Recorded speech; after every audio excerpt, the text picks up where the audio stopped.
আমরা আজকে কুমিল্লা জেলা নির্মাণ শ্রমিক ইউনিয়নের ভাইদেরকে নিয়ে এখানে আজকে আমরা একত্রিত হয়েছি।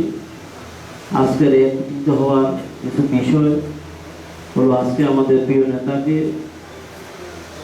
আমরা নির্মাণ শ্রমিক ভাইদের কিছু সমস্যার কথা অবগত করছি।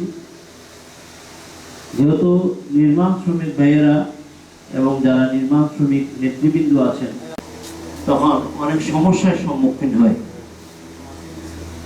যেমন বিভিন্নভাবে প্রভাবশালী লোকদের দ্বারা নাজেহাল হয়, তারা নাজেহাল হয়। আলহাজ মোহাম্মদ চৌধুরী সাহেবকে আগামী সংসদ সদস্য হিসেবে নির্বাচিত করে সংসদে পাঠান। সবাই কাজ করবেন, যার ঘরে ঘরে যার মা বাপ ফ্যামিলি চাচা জেডি সবাইকে বলবেন যাতে। সম্মানিত শ্রমিকবৃন্দ ভাইরা আমার, ওই স্টেজে বসা আছে সম্মানিত বাংলাদেশ জাতীয়তাবাদী দলের বিএনপির উপদেষ্টা মন্ডলী ও কুমিল্লা ৬ নির্বাচনী এরিয়ার। আমার নাম মোহাম্মদ জাহাঙ্গীর। এখন বক্তব্য নিয়ে আসছেন উক্ত সংগঠনের প্রচার সম্পাদক মোহাম্মদ ইউসুফ হাওলাদারকে বক্তব্য রাখার জন্য অনুরোধ জানাচ্ছি। আমরা যারা মনের পত্র দালেশ্বরা মাননীয় সাবেক সংসদ সদস্য, আমরা আসলে কথা বলবো যে আমাদের নির্মাণ শ্রমিকদের যারা আছে ভাষণ দেওয়ার মতো, কথা বলার মতো আমাদের কাছে যাবো, ওই বিচারের জন্য যার কাছে যাবো, আরেকটা গার্ডিয়ান এলাকাগুলো এসে যে একজন ধরনের কুয়াশাই হোক একটা লোক এসে হট করে আমাদের খুঁজে পাইছি, তার জন্য আমরা আজকে এখানে আসছি। আসছে যে নেতা দীর্ঘদিন ত্যাগ স্বীকার করে আমাদের এখানে আজকে আমাদেরকে সামনে আনে পৌঁছাইছে।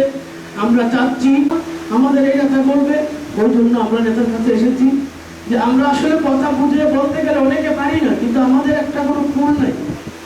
আমরা চাচ্ছি যে আমাদের নির্মাণ শ্রমিক এখানে তো সামান্য কিছু লোক আমরা আসছি, ইউনিয়নের সম্মানিত সাধারণ সম্পাদক জনাব আব্দুল কুদ্দুস ভাইকে বক্তব্য রাখার জন্য অনুরোধ জানাচ্ছি।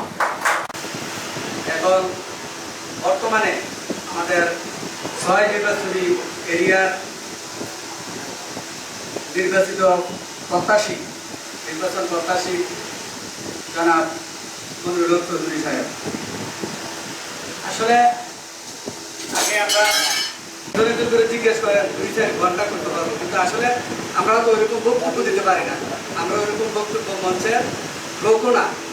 ওইটা সাহেব আলী ভাই একটা কথা বলেছিল যে আমরা আসলেই ঠিকানা বিক্রি, আমরা একটু ঠিকানা খুঁজতেছি যে আমাদের একটু ঠিকানা দিবেন। আমাদের কুমিল্লা ৬ নির্বাচনী এলাকার আগামী দানেশ শীষের কান্ডারি প্রিয় নেতা আলহাজ মোহাম্মদ চৌধুরী সাহেব আপনাদের সামনে বক্তব্য রাখবেন।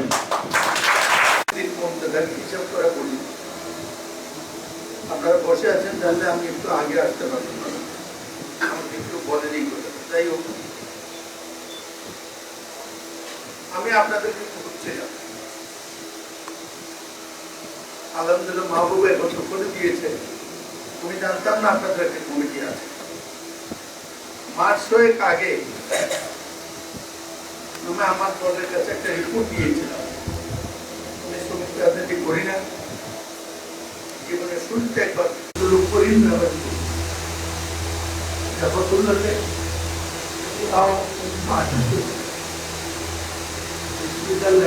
ধারা বদল হয়ে গেছে। এক সময় আদমজি, সিস্তিয়া, হালিমা, করিম জুট মিল, অমুক জুট মিল, এইগুলা ছিল শ্রমিক আন্দোলনের সূতিকা। এখন এই শিল্প কারখানা নাই। এখনকার মূল শ্রমিক হয়ে গেছে পরিবহন শ্রমিক আর নির্মাণ শ্রমিক। প্রত্যেক গ্রামে কোথাও না কোথাও একটা বিল্ডিং হচ্ছে, সেখানে আপনারা জড়িত। ইঞ্জিনিয়ার সাহেব ড্রয়িংটা দিয়ে দিল, খুব পয়সা দিয়ে খাতে করে খুব খুশি ড্রয়িং, তার সেই খুশি ড্রয়িং অনুমোদন আনলো, প্ল্যান অ্যাপ্রুভ হয়েছে, কিন্তু কামটা করার সময় বলে সাব কন্ট্রাক্টর আর নাহলে শ্রমিক নিয়েছে। কিন্তু আমি জানতাম না আপনার অর্গানাইজার, আমি জানতাম না, আমি এখানে শ্রমিক সংগঠন করেছি পরিবহন শ্রমিকের, সেটা সিএনজি অটো ড্রাইভার অ্যাসোসিয়েশন, শ্রমিক অ্যাসোসিয়েশন। আর আমাদের দেশের নেতারা নিজের দরকার না লাগলে কারো দিকে তাকে না। ভালো হয়তো সদর দক্ষিণ উপজেলা বিএনপি সভাপতির বাইরে কথা বলতাম, আপনারা এবারও অর্গানাইজ, আমি জানলে আপনাদের কাছে আগেই যেতাম। তখন আমার গোটা প্রশ্ন ছিল, আমি মনে করেছি আজীবন চিন্তা করছি, সমস্যা যেখানে, সমস্যাটা বাদ দিয়া যাদের সমস্যা তাদের কাছে যাও। আপনাদের প্রত্যেকটি কথা অক্ষর অক্ষরে আমার মনে থাকবে, মনে আছে। এই কথাগুলো মানবিক।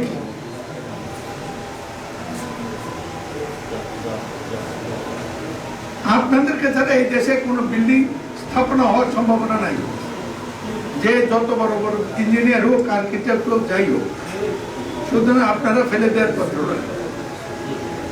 যে কথাগুলো বলেছেন আচরণ, এটা আরো 300 গুণ ঠিক। কাজটা হয়ে গেলে বিলতে দেয় না, আপনারও পরিবার আছে, আর সবটাই আপনার লাভের টাকা না, এটি আপনার নিজে। এই কথা মনে করার মতো আমাদের দেশে আল্লাহ আমার মতো পরিষ্কার কাপড় লোকদের মনটা দেয় নাই। ধর্মীয় যে শ্রম করে তার গাম মোছার আগে টাকাটা দাও, কয়জন এটা পালন করে? আপনাদের কথা ঠিক, এবং আপনাদের কাছে যেহেতু কথা ঠিক, আপনাদের সাথে আমি আবার বলবো, সেটা আমার খরচে। তারিখ ঠিক করে দেন, কম কথা হবে না, কিছু কাজ আপনার করতে হবে, কিছু কাজ আমি করবো। যেমন আপনাদের দিনে বসার টাকা ভাড়া দিতে পারেন, কত টাকা ভাড়া? আমাদের ভাড়া বর্তমানে আপাতত চলতে থাকে। আমাদের একটি অফিসের দরকার জায়গা, আমি প্রথম শুধু গিয়ে যারা প্রত্যেকে আপনাদের একটু জায়গা ব্যবস্থা করে দেবো। সেটার জন্য আমি শ্রমায়নের এক্সপার্ট না, আপনাদেরকে নিয়ে আমি শ্রমিক অধিদপ্তরে যিনি আছেন শ্রমায়নের সহকারী পরিচালক বোধ আছেন একজন, তাকে দেখে আপনাদের সাথে বৈঠক করে বলে দেবো। আমার মনে হয় না নির্বাচন হবে তাড়াতাড়ি করে এটা করা সম্ভব হবে, সেই জন্য আমাদের একটু সময় নিতে হবে। এই কথাটা আপনাদেরকে বলতে আমার চোখে পড়েছে, আপনারা বাংলাদেশের ঠিক তো কথা। আরো যেগুলো বলছেন এগুলো আমাকে লিখিত দেন, এর মধ্যে যেগুলো করা সম্ভব এখনই করবো, যেগুলো করার জন্য করবে। তবে আপনাদের কাঠামোগত ভাবে আমি প্রস্তাব দেব এই মাসের মধ্যে, আগামী মাসের মধ্যে সম্ভব হলে আপনাদের একটা সাধারণ সভা করে নেন, সেখান থেকে রেজলিউশন নিয়ে আমাকে কাজগুলো দেন। এই সাধারণ সভা করতে যে আপনাদের খরচ দিতে হবে না, এটা মাহবুব ব্যবস্থা করবে, আমি সাহায্য করবো। কুমিল্লাকে আমি পাঁচতরি আমদানি পর্যন্ত নিয়ে যাব, কুমিল্লা এদিকে ক্যান্টনমেন্ট পর্যন্ত, ওইদিকে সীমান্ত পর্যন্ত, সবটা মিল্লা কুমিল্লা শহর হবে। এটা নিয়ে শুনতে 1 ঘন্টা লাগবে, এই সময় নাই, সব কথা শুনবেন। আমাকে যদি পছন্দ করেন, মনে করেন, শুনে শুনে, আমি তো নতুন না, 60 বছর রাজনীতি হয়েছি, 80 বছর বয়স। আমাকে যদি মনে করেন যে লোকটা কথাবার্তা ঠিক, মেজাজ খারাপ, এটা সত্য, এছাড়া আমার মধ্যে পুরো খারাপ কিছু নেই। আমি কেউ ফাঁকি, সব কাজ করি, মানুষ হিসাবে যত দোষ সব থাকে, একটা নাই, মানুষের ফাঁকি দিই ভাত না খাইয়া নাম। আমার কাছে মনে হয়েছে এই দুইটা শ্রমিক সংগঠন জাতীয় রাজনীতিতে প্রভাব রাখতে পারে। একটা হলো পরিবহন শ্রমিক, একটা হলো নির্মাণ শ্রমিক। আপনাদের ব্যাপারটা জাতীয়ভাবে প্রস্তুত হয়নি, সেখানে যদি আমরা বসার সুযোগ পাই, সময় হয়, করবেন। এছাড়া একটি কথা বলি, সবাই আমার জন্য যদি কাজ করেন, আমি যদি নির্বাচিত হই, আমি কথা দিলাম আপনাদের ব্যাপারটি ছোট্ট, আমাদের প্রিয় শহর কুমিল্লাকে বসবাসের যোগ্য এই আমাদের দেশের সর্বশ্রেষ্ঠ মহানগরীতে রূপান্তর করবেন ইনশাআল্লাহ। আজকে দূরে থাকুক, নামাজ পড়েন। আপনাদেরকে ধন্যবাদ। যে কোনো